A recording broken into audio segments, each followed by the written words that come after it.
Tea media ప్రేక్షకులకు స్వాగతం, సుస్వాగతం. ఈరోజు దినఫలాల కార్యక్రమంలో 7వ తారీఖు సెప్టెంబర్ శనివారం. ముందుగా మన ప్రేక్షకులందరికీ కూడా వినాయక చవితి శుభాకాంక్షలు. ఈ వినాయక చవితి మీ అందరి జీవితాల్లో కూడా సుఖశాంతులు ఆ వినాయకుడు ప్రసాదించాలని, అలాగే ఆరోగ్యాలతో కూడా మనం అందరం కూడా మంచిగా మన జీవితాలని చక్కదిద్దుకోవాలని ఆశిస్తూ, మరి ఈరోజు చవితి నక్షత్రం అనేది, చవితి తిథి అనేది సాయంకాలం 5:38 వరకు ఉంటుంది. తదనంతరం పంచమి. ఇక నక్షత్రాల్లోకి వచ్చేప్పటికి చిత్తా నక్షత్రం మధ్యాహ్నం 12:34 వరకు ఉంటుంది. తదనంతరం స్వాతి తిథి ఉంటుంది. ఇక ఇప్పుడు మరి ద్వాదశ రాశుల యొక్క ఫలితాల్లో ముందుగా మనం మేషరాశి ఫలితాల గురించి తెలుసుకుందాం. మేషరాశి వారికి అయితే కనుక ఈరోజు వారు చేపట్టే ఏ పనైనా కానీ అందులో అత్యధిక భాగం మంచి ఫలితాలు కలగటం అనేది అయితే ఉంటుంది. ఇక తోడబుట్టిన వారితో ఇప్పటిదాకా ఏదైనా సరే చిన్న చిన్న ఇబ్బందులు ఉంటే కనుక ఆ ఇబ్బందుల నుంచి కూడా ఒకంత ముందుకు రావటం అనేది అయితే ఉంటుంది. ఇక మీ కింద పనిచేసే వాళ్ళతో మాత్రం ఒకంత ఏవైనా సరే, ముఖ్యంగా అది మనకి పనిచేసే వాళ్ళు ఎవరైనా సరే ఆడవాళ్ళు అయితే కనుక వారి విషయంలో ఒకంత జాగ్రత్తగా ఉండటం, అలాగే ఆడవాళ్ళు అయితే మగవాళ్ళ విషయంలో ఒకంత జాగ్రత్తగా ఉండటం అనేది అవసరం. ఇక మిగతా ఆర్థిక వ్యవహారాలన్నీ కూడా సాఫీగా సాగిపోవటం అనేది, అలాగే ఎలాంటి అనారోగ్యం ఉన్నా కూడా అది తొందరగానే నయమవటం అనేది, మీకు సంతృప్తినివ్వటం అనేది అయితే ఉంటుంది. ఇక ఈరోజు సాధ్యమైనంత వరకు కూడా దుర్గాదేవికి సంబంధించిన పూజలు చేసుకుంటే ఎంతో కొంత ప్రయోజనం ఉంటుంది. వృషభ రాశి వారికి అయితే కనుక ఈరోజు షేర్ మార్కెట్లు, స్పెక్యులేషన్స్ ఇలాంటి ఏవైనా సరే వ్యవహారాల్లో కొంతవరకు దూరంగా ఉండటం అనేది చెప్పదగిన సూచన. మానసికంగా ఏదో రకమైన సమస్య పెట్టుకుని లోపల అది ఎవరికి కూడా విశదపరచకుండా మీకు మీరే లోపల కొంతవరకు బాధపడటం అనేది అయితే ఉంటుంది. నిర్ణయాలు తీసుకోవటంలో కూడా ఏదైనా సరే ఇది ఏది ముందు చేయాలి, ఏది వెనక చేయాలి అనే దాంట్లో కూడా కొంత తర్జన భర్జనలు ఎదుర్కోవటం అనేది అయితే కనిపిస్తుంది. ఇష్ట వ్యక్తుల్ని కలుసుకోవటం అనేది ఉంటుంది. తర్వాత ఏదైతే దైవిక కార్యక్రమాలు ఉంటాయో ఆ కార్యక్రమాల్లో ఈరోజు అందరూ పాల్గొనేంత చురుగ్గా మీరు పాల్గొలేకపోవటం అనేది కూడా కనిపిస్తుంది. ఇక ఈరోజు సాధ్యమైనంత వరకు కూడా మీరు వినాయకుడికి సంబంధించిన పూజలు చేసుకోవటం అనేది ఉత్తమం. మిథున రాశి వారికి అయితే కనుక ఈరోజు వారు చేపట్టే ఏ పనుల్లో అయినా సరే ఒకంత అలజడి కలగటం అనేది అయితే ఉంటుంది. ఇంట్లో ఎంత ప్రశాంతంగా ఈరోజు పండగని లేదా ఇతర కార్యక్రమాలని నిర్వహించాలని తాపత్రయపడినా కూడా ఏవో రకమైన కొంత విఘ్నాలు ఎదురయ్యే పరిస్థితులు అయితే కనిపిస్తున్నాయి. ఇక ఇతర వ్యవహారాలన్నీ కూడా సాఫీగా సాగిపోవటం, తర్వాత సంతానం వల్ల అయినా సరే కొంతవరకు ఏదో రకమైన సంతృప్తి లభించడం అనేది అయితే ఉంటుంది. మార్పు కోసం మీరు చేసే ప్రయత్నాలు ఏవైతే ఉంటాయో అవి పెద్దగా ముందుకెళ్ళలేకపోవటం అనేది కూడా కనిపిస్తుంది. ఇక ఈరోజు సాధ్యమైనంత వరకు కూడా శ్రీకృష్ణుడికి సంబంధించిన పూజలు చేసుకోవటం అనేది చెప్పదగిన సూచన. కర్కాటక రాశి వారికి అయితే కనుక ఈరోజు కూడా అధికంగా ధన వ్యయం అనేది, తర్వాత అష్టమంలో అటు శని, తర్వాత ధనస్థానంలో ఉండే రవిబౌధుల యొక్క దృష్టి శని మీద పడటం వల్ల కూడా అధికంగా ధన వ్యయం అవటం, ఒక ఖర్చు ఆపుకున్న ఇంకో ఖర్చుకి రెండింతలు ఖర్చు పెట్టవలసిన పరిస్థితి రావటం, ఈ డబ్బు అనే నియంత్రణ మీ చేతిలో ఎంత మాత్రం లేకపోవటం మీకు లోపల ఒక రకమైన ఆందోళన కలిగించడం అనేది అయితే ఉంటుంది. దూర ప్రాంతాలకి వెళ్ళాలనే ప్రయత్నాలు ఎవరికైనా ఉంటే కనుక ఆ ప్రయత్నాలు ఈరోజు అయితే ముమ్మరంగా చేసుకోవచ్చు. ఇక బయట నుంచి రావాల్సిన బకాయిలు సకాలంలో వసూలు కాలేకపోవటం అనేది ఉంటుంది. ఇప్పటి నుంచి ఏదైనా సరే దూర ప్రాంతాల్లో ఉన్న వాళ్ళు కొత్త ఉద్యోగ అన్వేషణ కోసం కానీ లేదా కొత్త చదువుల కోసం ఏదైనా ప్రయత్నాలు కానీ సాగించాలంటే కనుక ఈరోజు చక్కటి దినంగా చెప్పవలసి ఉంటుంది. ఈరోజు సాధ్యమైనంత వరకు కూడా వీరు వెంకటేశ్వర స్వామికి సంబంధించిన పూజలు చేసుకోవటం అనేది చెప్పదగిన సూచన.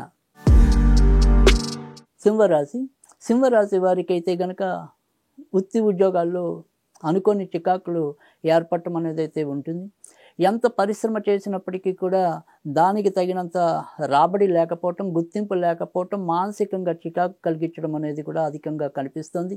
ఇక ముఖ్యంగా అష్టమంలో రాహు యొక్క గత కొద్ది నెలలుగా సంచారం వల్ల కూడా ఇంట్లో ఎప్పుడూ కూడా ఏదో రకమైన అస్వాభావిక వాతావరణం నెలకొనటం, అశాంతిగా ఆ రోజులు వెళ్ళిపోతూ ఉండటం అనేది కూడా ఎక్కువ అవటం అనేది ఉంటుంది. కనుక సాధ్యమైనంత వరకు కూడా క్రమం తప్పకుండా దుర్గాదేవిని ఆరాధించడం వల్ల కూడా ఎంతో కొంత ప్రయోజనం అయితే ఉంటుంది.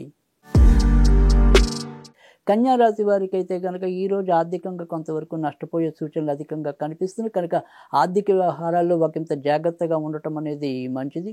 ఇక మానసికంగా కూడా ఇటు చంద్రుడు, శుక్రుడు, కేతువు ముగ్గురు కలిసి ఉండటం వల్ల మానసికంగా స్థిరం లేకపోవటం, నిర్ణయాలు తీసుకోవడంలో కూడా ఒక అభిప్రాయానికి రాలేకపోవటం, ఇంట్లో మనుషుల మధ్య కూడా ఏకాభిప్రాయం లేకపోవటం, భార్యాభర్తల మధ్య అనుకోని వియోగాలు లేదా దూర ప్రాంతాలకు వెళ్ళవలసిన పరిస్థితులు, ఒకరి నుంచి ఒకళ్ళు ఉండవలసిన పరిస్థితులు ఇలాంటివి ఎక్కువగా వచ్చే అవకాశాలు అయితే ఉంటాయి. ఇక ఇతరత్ర చెప్పుకోదగిన చెడు పరిస్థితులు అయితే ఏమీ కనిపించడం లేదు.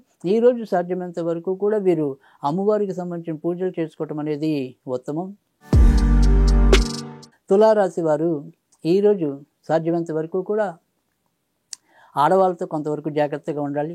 అంటే ఆడవాళ్ళు ఆడ బంధువుల విషయంలో ఒకంత జాగ్రత్తగా ఉండటం అనేది మంచిది. ఇక అమ్మగారి ఆరోగ్య విషయంలో కూడా ఒకంత జాగ్రత్తగా ఉండటం మంచిది. ఇక మీరు దైనందికంగా చేసే పనుల్లో ఎలాంటి ఇబ్బందులు లేకపోవటం అనేది అయితే కనిపిస్తుంది. శారీరకంగా మాత్రం కొంత అలసట అనేది పెరగచ్చు, కానీ ఇంకా ఇతరత్ర మాత్రం మీ జీవితంలో మీరు చేసే నిర్ణయాలు ఏవైతే ఉంటాయో ఆ నిర్ణయాలన్నీ కూడా సఫలీకృతం కావటం అనేది, కొత్త వస్తువు సంపాదించుకోవటం అనేది, తర్వాత దూర ప్రాంతాల నుంచి రావాల్సిన మంచి వార్తలు మీకు అందటం కానీ, లేదా దూర వ్యక్తుల నుంచి మీకు రావాల్సిన సమాచారం మంచిగా అనుకూలంగా రావటం కానీ, ఇవన్నీ కూడా మీకు ఆత్మ నిబ్బరాన్ని పెంచడం అనేది అయితే ఉంటుంది. ఈరోజు సాధ్యమైనంత వరకు కూడా మీరు వెంకటేశ్వర స్వామికి సంబంధించిన పూజలు చేసుకోవటం అనేది ఉత్తమం. వృశ్చిక రాశి వారికి అయితే కనుక ఈరోజు అనేక విషయాల్లో వీరికి ఎక్కువ మంచి జరిగేలాగా కనిపిస్తుంది. ఇటు మానసికంగా బలోపేతం అవుతారు. శారీరకంగా ఇప్పటిదాకా ఏదైనా సరే చిన్న చిన్న అనారోగ్యాలు ఉంటే వాటి నుంచి ఎంతో కొంత బయటకు రావడం అనేది అయితే ఉంటుంది. అమ్మగారు, నాన్నగారు వాళ్ళ పరంగా కూడా నిన్నటిదాకా ఏదైనా సరే ఇబ్బంది అనిపిస్తే ఈరోజు ఆ ఇబ్బంది కూడా తొలగిపోవటం అనేది అయితే ఉంటుంది. దూర ప్రయాణాలు సఫలీకృతం కావటం అనేది అయితే ఉంటుంది. భర్త ద్వారా భార్యకి, భార్య ద్వారా భర్తకి ఏదో రకమైన ఉపశమనం లభించడం అనేది కూడా ఈరోజు చెప్పదగిన విషయం. ఇక సంతాన విషయంలో మాత్రం ఏదో రకమైన ఆందోళన లేదా వారి పరంగా తర్జన భర్జన ఎక్కువైపోవటం అనేది కూడా ఎక్కువగా కనిపిస్తుంది. కనుక సంతానపరమైన విషయాల్లో మాత్రం ఒకంత చికాకు అయితే కనిపిస్తుంది. కనుక ఈరోజు అమ్మవారికి సంబంధించిన పూజలు చేసుకుంటే ఎంతో కొంత ప్రయోజనం ఉంటుంది. ధనుస్సు రాశి వారికి అయితే కనుక ఈరోజు అధిక భాగం మంచి ఫలితాలు ఉంటాయి. వారి యొక్క ఆలోచనలు కొంతవరకు సరిగ్గా నియంత్రణ లేకుండా సాగిపోవటం అనేది అయితే కనిపిస్తుంది. కానీ అలా దేవుడి యొక్క అనుగ్రహం పరిపూర్ణంగా లభించడం వల్ల ఎలాంటి ఇబ్బంది ఉన్నా కూడా చివరి నిమిషంలో బయటపడటం అనేది అయితే ఉంటుంది. దీర్ఘకాలిక రోగాలు ఏవైతే ఉంటాయో వాటి విషయంలో మాత్రం ఒకంత జాగ్రత్త తీసుకోవటం అనేది మాత్రం అవసరం. ఇక మిగతా అన్ని విషయాల్లో కూడా యథాప్రకారం సాగిపోవటం, పెద్దగా ఎదురయ్యే అననుకూల పరిస్థితులు అయితే ఏమి కనిపించడం లేదు. ఈరోజు సాధ్యమైనంత వరకు కూడా వీరు సుబ్రహ్మణ్య స్వామికి సంబంధించిన పూజలు చేసుకోవటం అనేది ఉత్తమం. మకర రాశి వారికి అయితే కనుక ఈరోజు అధిక భాగం మంచి ఫలితాలు ఎదురవటం అనేది అయితే కనిపిస్తుంది. మార్పులు ఉన్నా కూడా అవి సద్వినియోగం అవటం అనేది అయితే ఉంటుంది. ఇక తోడబుట్టిన వారి విషయంలో మాత్రం ఏదైనా సరే చిన్న చిన్న అపార్థాలకు లోనయ్యే పరిస్థితులు అయితే సంభవించవచ్చు. కొత్త వస్తువులు సంపాదించాలన్నా విక్రయించాలన్నా ఏదైనప్పటికీ కూడా క్రయ విక్రయాలకి ఈరోజైతే కనుక అనుకూలమైన పరిస్థితులు అయితే ఎక్కువగా కనిపిస్తున్నాయి. ఇక ముఖ్యంగా ఉత్తరాషాఢ నక్షత్రంలో జన్మించిన వాళ్ళకి ఒక్కోసారి ఏదైనా సరే అనారోగ్యం వచ్చే అవకాశాలు అయితే కనిపిస్తాయి. కనుక ఈరోజు సాధ్యమైనంత వరకు కూడా వీరు నరసింహస్వామికి సంబంధించిన పూజలు చేసుకోవటం అనేది చెప్పదగిన సూచన.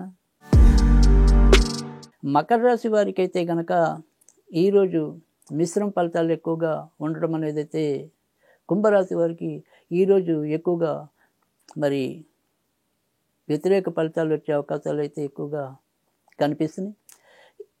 మానసికంగా శారీరకంగా ఎలా చూసినప్పటికీ కూడా ఎంతో కొంత ఇబ్బంది పడటం అనేది అయితే కనిపిస్తుంది. కుంభరాశి వారు ఈరోజు ఎంత జాగ్రత్తలు తీసుకుంటే అంత మంచిది. కొత్త కొత్త ప్రయోగాల జోలికి వెళ్లకుండా ఉండటం అనేది మంచిది. సాధ్యమైనంత వరకు కూడా ఆధ్యాత్మికంగా ఎక్కువ దృష్టి సారించడం, భగవంతుని యొక్క అనుగ్రహం కోసం ప్రయత్నించడం అనేది ఈరోజు చెప్పదగిన సూచన.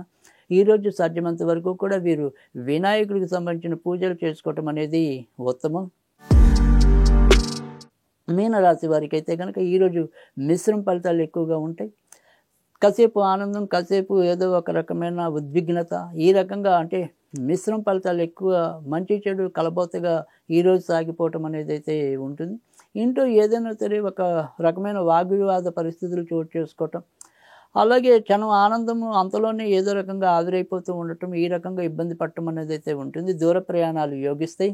ఇంకా భార్యాభర్తల మధ్య మైత్రి తరిగిపోతుంది.